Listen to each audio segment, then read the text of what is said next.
Hello, everybody. This is Dee from Dee's Delicious Bites, and I'm back. Back with another video, mukbang and cooking show. Everybody, let's go. Check out my video. If you want to get it right, come join Delicious Bites. Check it, video. Check out my video. Welcome back to my channel, everyone. If you're new here, please don't forget to hit that subscribe button and the notification bell as well so you never miss out on another delicious bite, or in this case, another delicious recipe. So today, you guys, I am sharing with you my cheesy lobster corn chowder.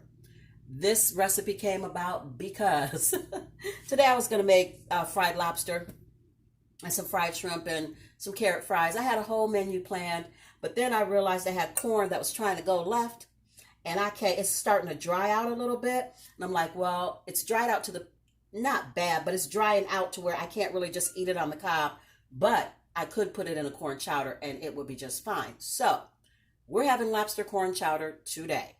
So let's get it cracking. You're going to need, and this recipe is halved. You can double it if you want. You're going to need 2.5 ears of corn. I got 3. I don't know how to do 2.5. I have a lobster tail. I have 3/4 cup of assorted cheeses, and when I say that, I mean you use the cheese of your choice. If I had some pepper jack cheese, I definitely would have used it, but I don't have any. So I'm using Gouda, and I've mixed the Gouda with this mac and cheese blend, and I like this one because it has New York sharp cheddar, it has American and Swiss in here. So I like that. So we're using that cheese combination for a 3/4 cup measurement of cheese.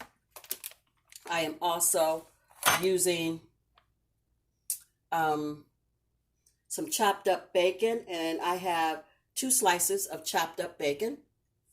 I have 2/3 cup of cream. I have half of an onion chopped up. I needed 1 sweet bell pepper, but I didn't have a big bell pepper, so I'm just going to use a combination of these sweet bell peppers, the little ones, because I figure after I chop it up, it'll equal 1 bell pepper. I have 2 scallions chopped up. I have 1 jalapeno. I'm going to use half of it. I have 1 tablespoon of cornmeal and 1 tablespoon of AP flour, all-purpose flour. And I have some chicken stock. I'm going to be using 2 tablespoons of butter, some salt, some pepper, some onion powder, whatever you want to season it with. So let's start by getting the bacon rendered down. So I've got my Dutch oven over here on the stove. You guys can't see it. You know how I have to bring you in after the fact because I just don't have a lot of counter space and I can't get the angles that I want. So you guys already know, you've watched enough of my cooking videos, you know what it is. I am doing the best I can with what I have. I'm working with it. So we're going to render this bacon down. We're also going to add in that half an onion. I know that may seem like a lot of onion. You guys can use less if you want to. I like onion, so I use a half an onion. I'm going to use just a little bit of the scallion. I'm not going to use it all because I want some left over to top it with, to top the chowder with.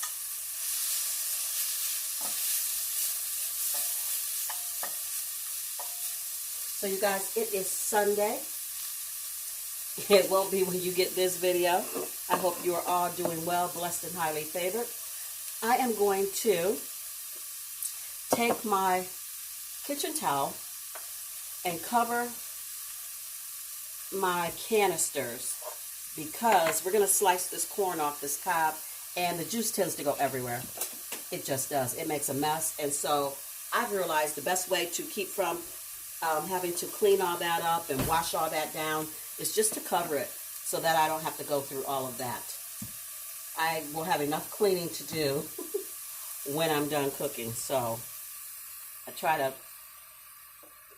help myself out when I can. So in order for me to get the corn off the cob, I like to take a deep bowl, put a small bowl inside of it, because it gives me something to set the corn on top of. And then I can slice it off and it just falls down into the bowl. And I don't have to worry about it. I mean, it just works out really well this way. So this is how I cut my corn off the cob. You guys do what works for you, but this works really well for me. After I go around once, I scrape it down, and that's when you run into where you get like the juice of the corn on everything. So that's why I cover my canisters. But I want that starch. I want that milk, so to speak. So that's how I cut my corn off the cob. I'm not going to make you watch me cut all of it. We'll be right back. So you guys, this is what it's looking like. It's really brown at the bottom of the pot. I am not worried about that. That's just flavor. We're going to scrape that up, and that's going to add flavor to this. So we're going to add in some chicken stock. We definitely love those little tasty brown bits. I almost lost my camera there, y'all. Saw it trying to go left. I tell you. The chicken stock, I am just eyeballing. I know you guys hate that, but that's what it is. See how that just comes up off the bottom of this pan, off the bottom of this stainless steel pan? All those wonderful, tasty bits. That is going to add so much flavor to this chowder.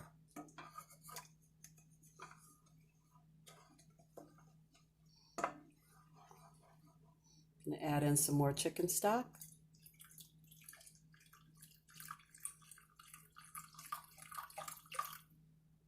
And this is what's chicken broth?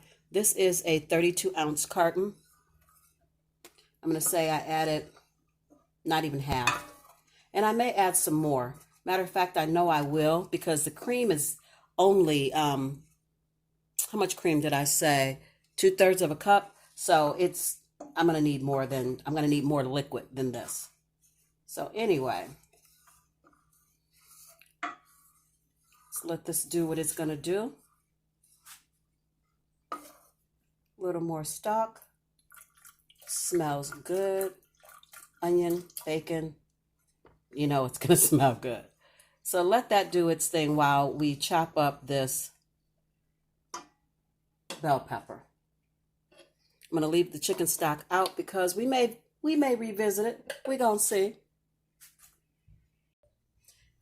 This is what the corn looks like. You know, nothing special now that I have it all chopped off of the cob. I'm going to get these peppers chopped up, cleaned out, and in the pot.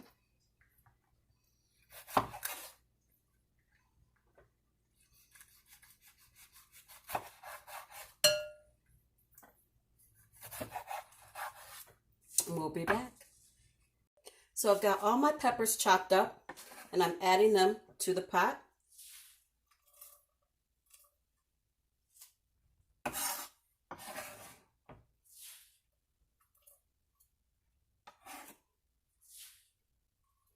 I am adding my corn to the pot.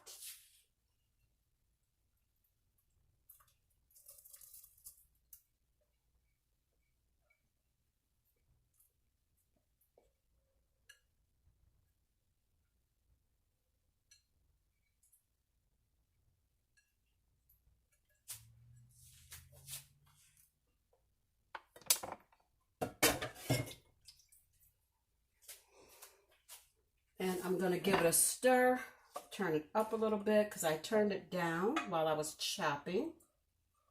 Didn't want it to cook too fast.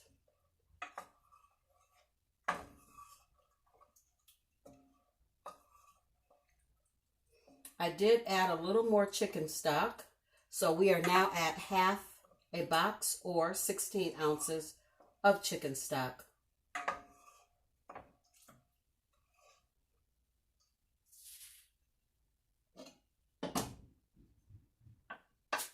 Now, you guys, I'm going to put on my gloves because, well, let's bring you in and let you see what this looks like in the pot.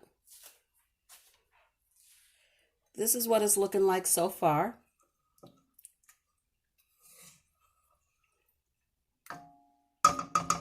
I am going to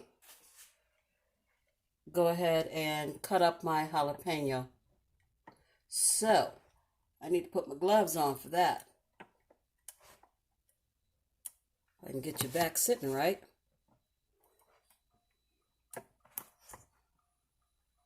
Here we go, gloves.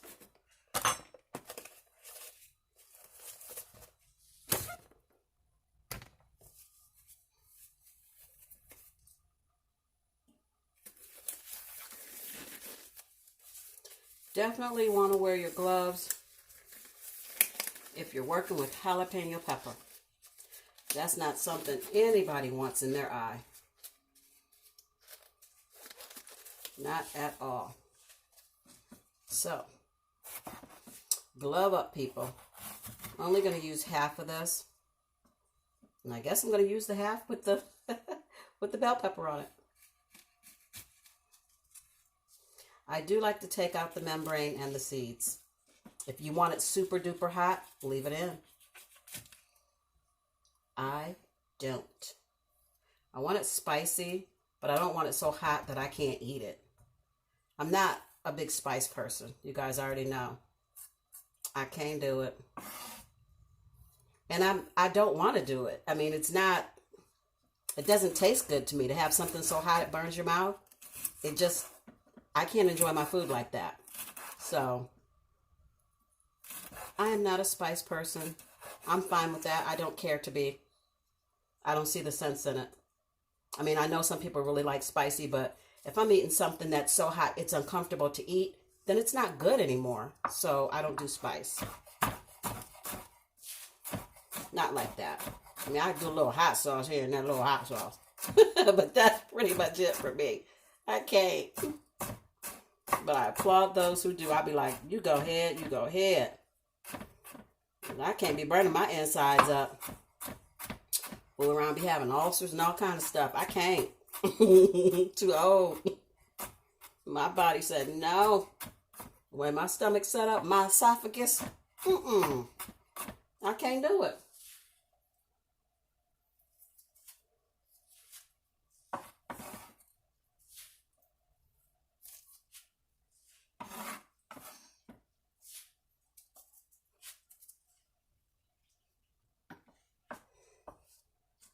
I'm going to take this,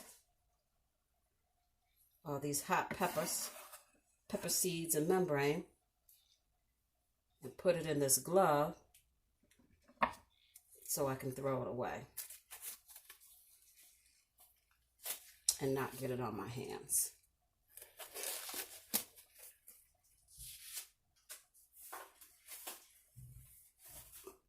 Got my little garbage bag down here, which is very convenient.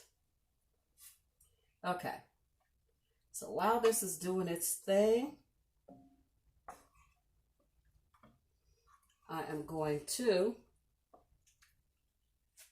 get this lobster ready, you guys. Let me go ahead and get it washed off because it's still sitting in the packaging that it came in. It came in a 2-pack wrapped in plastic. I wash it. I wash everything, y'all. So hold on, I'll be right back. Okay, I'm back. The lobster has been rinsed off, and all I'm going to do is take my cooking shears and open it up from the top. Be careful. You don't want to get your hands in the way of the shears. Let me move that cream because I will spill it. So then I just crack it open. And you have to be careful because the spikes on the backside will get you. And if I were just going to cook this lobster, broil it in the oven, my presentation would be as such. I would do that. And I would just cook it, give it a good smack, and it lays down. I would just cook it that way if I were just going to roast it off in the oven. But since this big thing is going in my chowder. I am going to get him cut up.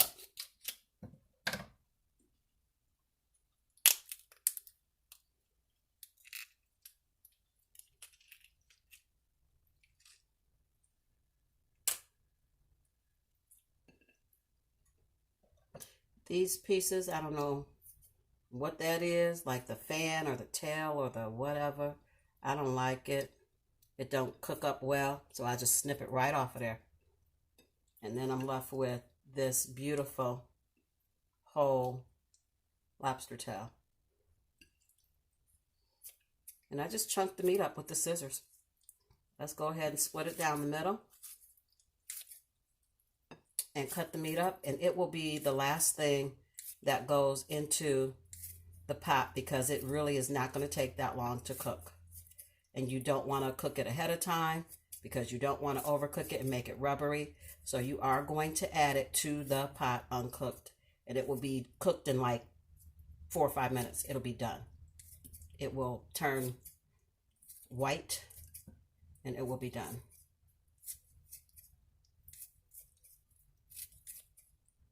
And I like it kind of chunky.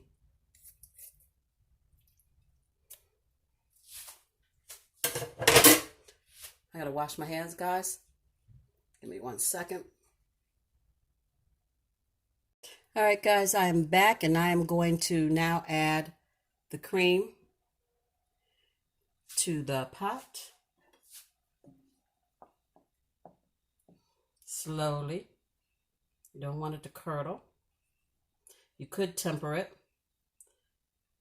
I'm not going to. I had the cream sitting out so it's not completely cold from the refrigerator.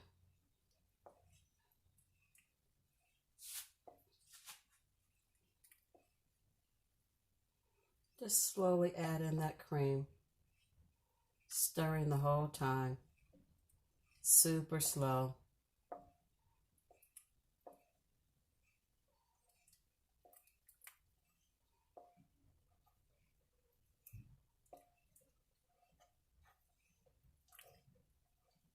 Until it comes up to temp, and then you can just pour it in. You start out slow just to make sure you're not going to curdle it, and then you can speed it up a little bit after. And this is what the chowder is looking like so far.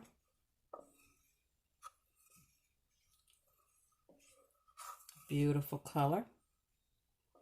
Pull back. I got to sit you guys down, and I'm going to add in a little bit of butter. I'm going to do 2 tablespoons of butter. Ooh. Of course, my butter's already melty. There's 1, and there is 2. Butter just adds richness. You know what? No, I'm not going to do it. I was going to say I'm going to add this last little bit of butter because what's the point of leaving it sit there? But I'm going to leave it sit there. I'm not going to add it.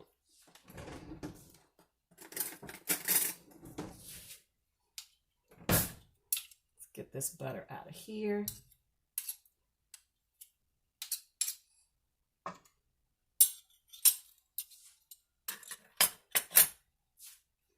And give it a stir.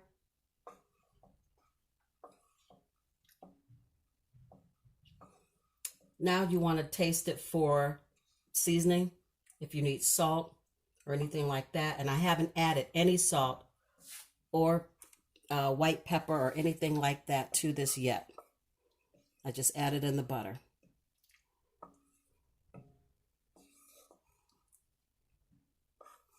Smells so good.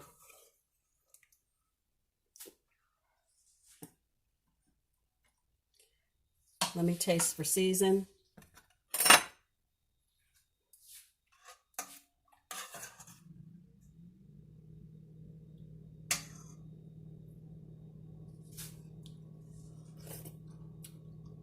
Oh my. Mm. That is rich and creamy. And you can't imagine how good it's going to taste once you add the lobster and the cheese. So I am going to put in some salt. It needs some salt. It's not even like spicy hot because of how I did the jalapeno pepper. I'm going to add in my white pepper. I find when I'm making a white chowder, I like white pepper so that you don't see the flakes of pepper in it. It keeps it clean, so to speak. Oh my goodness. I'm going to add in some onion powder. You guys season it the way you want. You guys know how I do. And then, you know what? I'm going to turn it up. I need it to boil because we still have to add in our other thickening agent, like the corn itself, because it makes the milk is a thickener. But we need to add in the flour and the cornmeal. So we're going to add some water to this and make a slurry. So I've added some hot water to the flour and the cornmeal. Trust me, guys, the cornmeal is going to enhance the corn flavor. The flour is going to act as a thickener.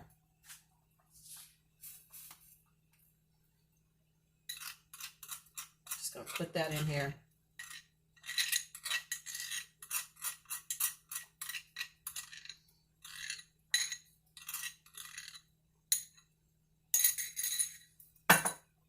Give it a stir. And it is going to thicken this up nicely.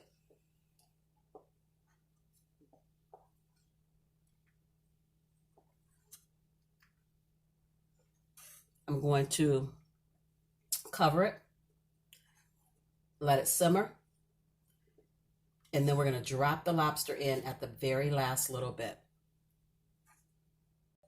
Okay, you guys, it's been simmering for about 10 minutes or so. And now I'm going to drop that lobster in here.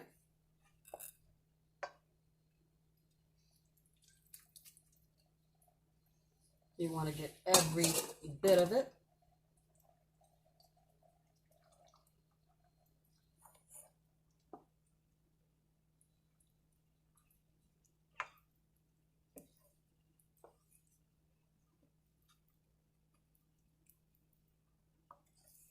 And it really is not going to take it long to cook through.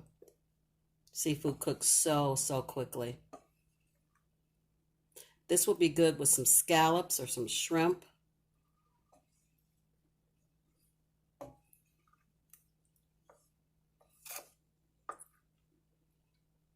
We also now want to go ahead and add in that 3/4 cup of cheese.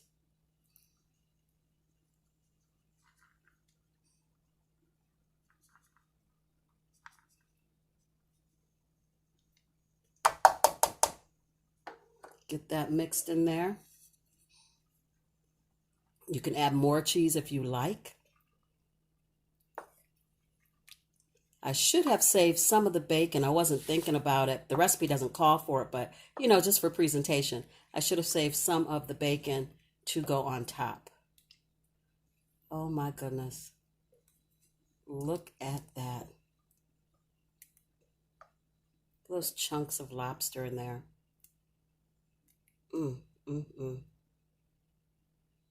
Oh my goodness. Let's plate this up. So you guys, this is it. This is the finished product of the cheesy lobster corn chowder. I really hope you try it. It is delicious. So I'm going to bring this video to a close. If you like this content and you'd like to see more from me, please give this video a big fat thumbs up. Don't forget to like, share, comment, and subscribe. Share me out, guys. Tell all your friends and family about these delicious bites. As always, I believe you're capable of amazing things. You just have to believe it too. So until I see you and you see me, be beautiful, be blessed, be safe, and be the best you that you can possibly be. I love you guys so much, and I'll see you in my next one. That'll be tomorrow. Bye, guys.